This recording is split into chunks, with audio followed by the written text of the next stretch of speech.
Betty Asamo wa myaka 24 olubuto lwalina lwa myezi 8 era lwe lugenda okuweza enzaalo ze 4 twamusanze ku kyalo Olubayi ekisangibwa mu ggombolola y'e Kamuda mu disitulikiti y'e Soroti. Asamo yakoma mu P6 oluvannyuma lw'okufuna olubuto mu by'okusaaga kuba yali talwetegekedde n'afundikira ng'afumbiddwa. Twasanze abuze omwezi gumu okuzaala naye nga yakagenda mu ddwaliro okunywa eddagala omulundi gumu gwokka. Kanyare. Nagendayo ng'olubuto luwezezza emyezi 7 kubanga saalina byetaagisa kugendayo. Asamo bwe tumubuuzizza ebyetaaga ebimulemesa okugenda mu ddwaliro n'abitumenyera nti ng'omukazi bw'aba tabiina tayinza kwetantala kugenda mu ddwaliro. Peti, empale oba nnika, leesu n'ekiteeteeyi kisaayaaya oba kiyite mateneti. N'ekirala kya lugendo. Eddwaliro liri wala, olina kutambuza bigere okutuukayo. Sirina ssente za ntambula. Eddwaliro eriri okumpi ly'erya Kamuda Health Center 3 nga liri mu kilomita eziwera 12 okuva ku kyalo Olubayi gy'abeera. Abakazi batono ddala basobola okuba n'omutwalo ogwa boodabooda gwe basaba okubatwala n'okubalindayo.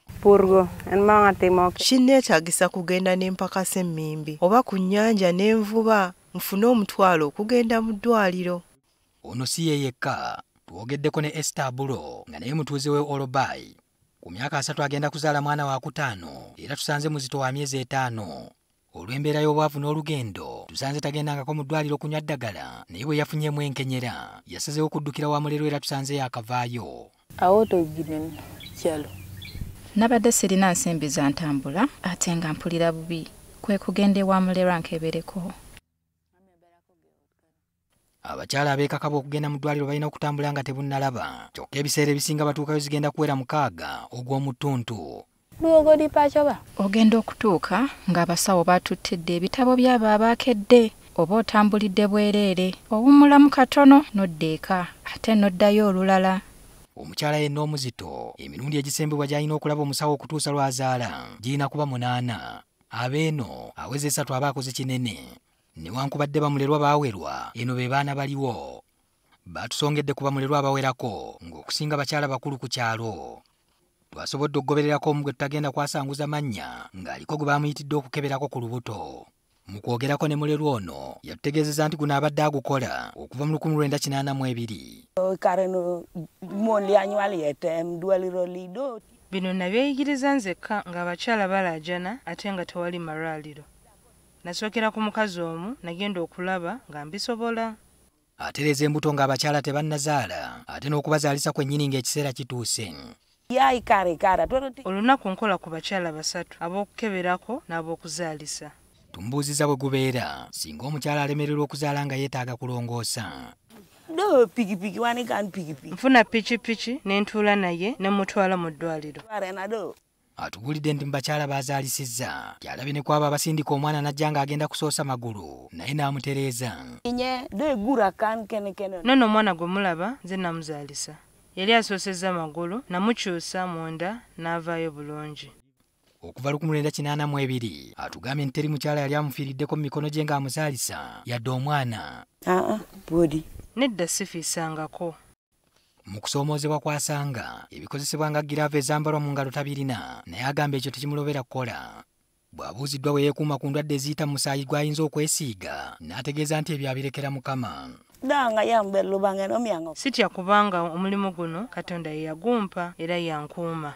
Ezimu ku nsonga z'atubuulidde ezireetera abakyala okumwettanira agamba abantu baakolako abakolerako bwereere.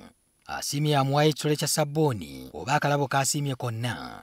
N'olw'okuba nti beekakasa kyakola balaba ng'okutambula eggenda okugenda mu ddwaliro oba okwevaamu ensimbi z'entambula ng'agenze ewuwaakira. Abakulembeze mu kitundu baagala gavumenti ebasembereza obuweereza. They don't have money for transport and in case of any emergencies when the facilities are in a long distance, that's why they go where is nearer to those traditional attendants. Jennifer Nyago nga muzaalisa ku ddwaliro ya Kamuda Health Center 3 atubulidde ebirungo bye basubwa olw'okugenda ekikeerezi mu ddwaliro. When she comes at 20 weeks, we don't give her folic acid. We shall start her on ferrous and fancy and then other others like maybe mebendazole, deworming them. They're supposed to take that folic acid during the first trimester. It helps them for the formation of the fetus in the body. Ono ategeezezza nti ekizibu ekirala kiva ku bawala abazaala nga tebanneetuuka. When the mother conceives when she's still young, like maybe 16, 17 years like that, she even still has that fear of going to the facility because maybe the person who has given her that pregnancy is not ready to support her. So she will first be there debating either I go or I do what. Kyokka ab'eddwaliro lino bagamba tibagezaako okwesitula ne bagenda mu byalo okutuusa empeereza ku bantu. Era bano mu kifo ky'okulwanagana ne bamulerwa basaawo enkola ya kubaperereza. Tutegeezeddwa nti buli mulerwa awerekera omulwadde n'amutuusa mu ddwaliro awandiikibwa mu kitabo.